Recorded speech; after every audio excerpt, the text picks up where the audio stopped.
Auzubillahiminash-shaytanir-rajim. Bismillahir-rahmanir-rahim.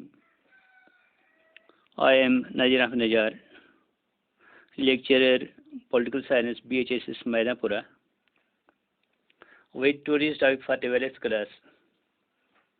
And our today's topic is about the issues which led the split of Congress Party in 1969. बच्चों अस्सलाम वालेकुम वरहमतुल्लाहि वबरकातुहू। आज का हमारा जो टॉपिक है वो एक बहुत ही अहम चैप्टर के बारे में है, एक अहम टॉपिक के बारे में है, जिस टॉपिक में हमें बताना है कि कौन से फैक्टर्स रिस्पॉन्सिबल थे जो यहाँ पे कांग्रेस जो है ये डिवाइड हो गई, इसके टुकड़े टुकड़े हो गई 1969 में।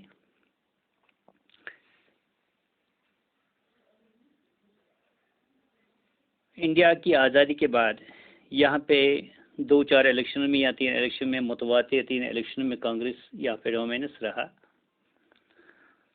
उनका गलबा रहा यहाँ पे, यानी 3 इलेक्शंस में उन्होंने बदस्तूर कामयाबी हासिल की, वो भी एक ग्रेट मेजॉरिटी के साथ। और उसकी सबसे बड़ी वजह ये थी कि कांग्रेस पार्टी में बहुत ही बड़े बड़े लीडर्स जो थे वो उसमें मौजूद थे, जिनमें खासकर पंडित जवाहरलाल नेहरू साहब थे, जो हिंदुस्तान के पहले प्राइम मिनिस्टर थे, जिन्होंने एक ग्रेट फाइट लड़ी थी इंडिया को फ्रीडम दिलाने में। तो इस तरह से लोग जो थे उन्होंने उसको बहुत सपोर्ट दिया था, क्योंकि वो कांग्रेस पार्टी से बिलोंग कर रहे थे। तो इस तरह कांग्रेस पार्टी भी बहुत ही मजबूत थी। पंडित जवाहरलाल नेहरू साहब जो थे, he had a great hold on Congress party, बहुत ही होल्ड था उससे कांग्रेस पार्टी पे। यही वजह कि कांग्रेस पार्टी एक मुनज़्ज़म तरीके से यकजा हो गई थी,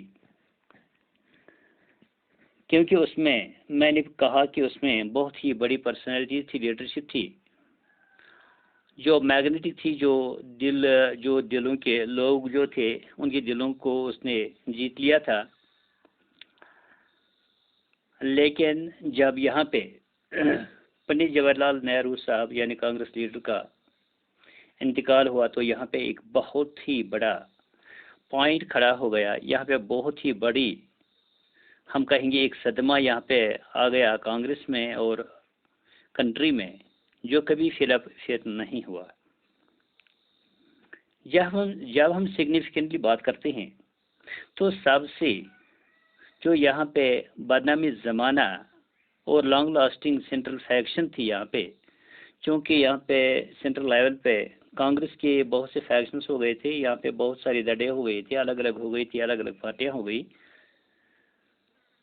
जिससे एक ग्रुप जो अलग हुआ था कांग्रेस से, जिसे हम सिंडिकेट का नाम दे रहे थे। तो सिंडिकेट की वजह से ही उस वक्त कांग्रेस जो थी वो चल रही थी। जो ही पंडित जवाहरलाल नेहरू साहब बीमार हो गए तो सिंडिकेट जो थी that came into being during his last illness. N alliance of non Hindi state leaders, एक अलायंस थी जो नॉन हिंदी थे स्टेट लीडर्स जो थे, और जिनका ओरिजिनल प्रपोजल जो था या they were in propose to prevent election of Morarji Desai. वो यहाँ पे मोरारजी देसाई का जो इलेक्शन थे वो उसको बचाना चाहते थे और उससे इलेक्शन करना चाहते थे, इलेक्ट करना चाहते थे प्रेसिडेंसी के लिए, ये प्रेसिडेंटशिप के लिए, क्योंकि मोरारजी देसाई साहब जो थे उन्होंने भी बहुत ही यूजफुल रोल किया था। जो यहाँ पर जितने सारे अनअपोज इलेक्शंस थे लाल बहादुर शास्त्री साहब के, जो प्राइम मिनिस्टर बने थे, लेकिन यहाँ पे बहुत सारे फिर दड़े हो गई, अलग अलग पार्टियाँ हो गई। तो उसने इंट्रोड्यूस कर दिया सेंट्रल काउंसिल ऑफ मिनिस्टर्स में had brought havoc by a time of 1967। यहाँ पे एक बहुत बड़ी गैप बन गई, यहाँ पे एक बहुत बड़ी बर्बादी हो गई कांग्रेस में 1967 इलेक्शंस में। क्योंकि यहाँ पे उसके खिलाफ बहुत सारे राइवल फैक्शंस थे जो सपोर्ट कर रहे थे मोरारजी देसाई को कि वो यहाँ का प्राइम मिनिस्टर बने। लेकिन उसके बरक्स में जो मिस्टर इंदिरा गांधी साहिबा थी वो एक बहुत ही पावरफुल, एक तरफ से पावरफुल थी इससे पहले, स्पिरिट से पहले, और उनमें यकजहती भी थी। लेकिन उनको ये नहीं लग रहा था कि हमारी पार्टी में कोई डैमेज होने वाला है। यही वजह है कि even before the election of 1967, इससे पहले जो थी, यानी 1967 से पहले जो इलेक्शन यहाँ पे हुए,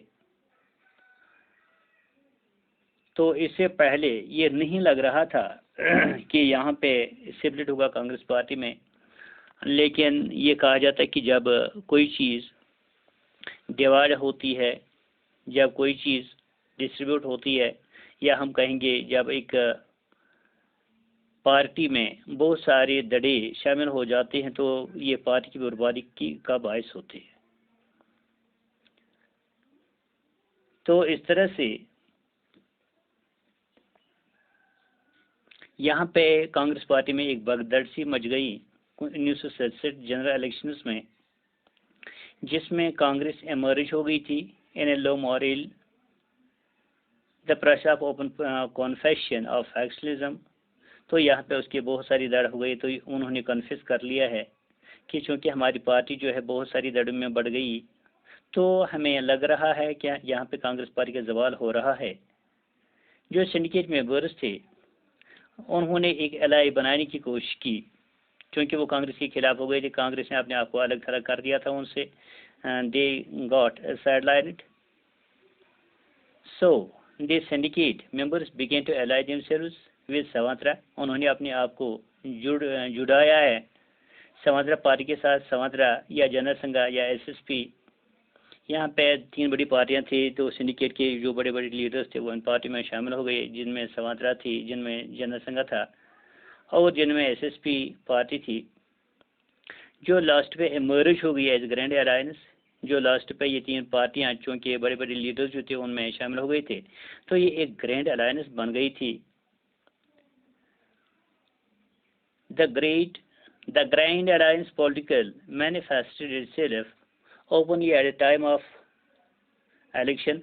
और उन्होंने ये यकजहती उस वक्त दिखाई जो यहाँ पे इलेक्शन हुआ प्रेसिडेंट का 1969 में। और कांग्रेस पार्लियामेंट्री में बोर्ड में मिसेस इंदिरा गांधी जो थी वो प्रपोज कर रही थी कि जगजीवन राम जो है यहाँ पे प्रेसिडेंट बने। लेकिन यहाँ पे मैंने पहले कहा कि सिंडिकेट पार्टी जो थी वो उसका अपोज कर रही थी। वो चाह रहे थे कि यहाँ पे मिस्टर मोरारजी देसाई जो है उसका नाम कर रहे थे प्रपोज, उसका नाम प्रपोज कर रहे थे। मोरारजी देसाई साहब जो थे वो नाम प्रपोज कर रहे थे मिस्टर संजीवा रेड्डी का। तो लास्ट में वो सेलेक्ट भी हो गए। ये डिसअपॉइंटमेंट जब कांग्रेस में फैली तो वो बहुत ही नाराज़ हो गए। उनकी कमर हिम्मत जो थी वो टूट गई, उनकी कमर टूट गई, क्योंकि उनकी चॉइस के हिसाब से यहाँ पे हुकूमत नहीं बनी, न प्रेसिडेंटशिप का बना न कुछ बना। तो यहाँ पे एक मीटिंग हो रही थी, तो मिस्टर इंदिरा गांधी या दूसरे लीडर्स जो थे कांग्रेस आर के, they left the meeting in anger. उन्होंने शरारतन उस मीटिंग को छोड़ दिया और भाग चले मीटिंग से, ये कहते हुए कि आपको इसका खमियाजा उठाना पड़ेगा कि आपने हमारा सपोर्ट नहीं दिया।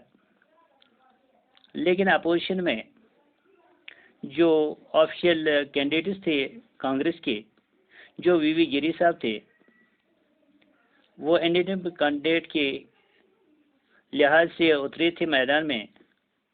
वो आज elected as president of India. उसी को फिर चुना गया है जो यहाँ पे आज़ाद तौर लड़ रहे थे मैदान में, तो उसको प्रेसिडेंट ऑफ इंडिया यहाँ पे मुकर्रर किया गया था। और ये वजह थी कि मिसेस इंदिरा गांधी जो थी उसकी हिम्मत या उसका जितना कुछ था वो सब कुछ बर्बाद हो चुका था, क्योंकि उसकी पार्टी दड़ों में बढ़ गई थी। और यहाँ पे एक बहुत ही बड़ी जो एक्यूजेशन थी इसके खिलाफ, इंदिरा गांधी के खिलाफ, यहाँ पे सारी पार्टियां ये कह रही थी कि ये लगभग 10-15 साल से यहाँ पे हुकूमत कर रही थी। उन्होंने जो कुछ मनमानी से उन्होंने हुकूमत की, तो इस तरह से उन्होंने हिंदुस्तान को ख़राब कर दिया। तो यही वजह है कि उसका न मानना या उसकी बड़ी बार जो ग्रैंड अलायंस उसके खिलाफ हो गई थी, उसकी वजह से कांग्रेस पार्टी यहाँ पे सेपरेट हो गई। Dear students, as you know, as I have told you, Pandit Jawaharlal Nehru had a hold on the Congress party that kept the party united with his leadership and the magnetic personality. But his death left a vacuum and a party which was never filled. Significantly, the most notorious and long-lasting of the central factions and the so-called syndicate came into being during the illness of Mr. Pandit Jawaharlal Nehru, an alliance of the non-Hindi state leader. Its original purpose to prevent election of Morarji Desai to the party presidency, although it played a useful role in securing the unopposed election of Lal Bahadur Shastri as the Prime Minister. The virtually unconcealed factionalism it introduced into the Central Council of Ministers had brought havoc by the time of the 1967 elections. A rival faction which supported Morarji Desai for the prime ministership as against Mr. Gandhi was less powerful and united, but hardly less damaging. Thus, even before the election of 1967, the state was set for the sequentially part split. The rout of the Congress in 1967 general election, in which Congress emerged in a low moral, catalyzed the purpose of open confession of the factionalism. The syndicate members began to ally themselves with the Savatra, Jana Sangha and SSP, which later on emerged as a Grand Alliance. The Grand Alliance political manifested itself openly at the time of election of the president in 1969. In the Congress Parliamentary Board, Mrs. Indira Gandhi proposed the name of G. Jagjeevan Ram for presidency, which was opposed by the Gandhi proposed the name of Jagjeevan Ram for presidency, which was opposed by the syndicate group. Instead, Mr. Morarji Desai proposed the name of Sanjeeva Reddy, who was selected. She disapproved of the choice and left the meeting in anger, saying, "You will have to bear a consequence of this." In opposition to official candidate of the Congress, V.V. Giri, independent candidate, was elected President of the India due to Mrs. Gandhi. This led to the split of the Congress party. This was lesson for you. Thank a lot for your positive cooperation.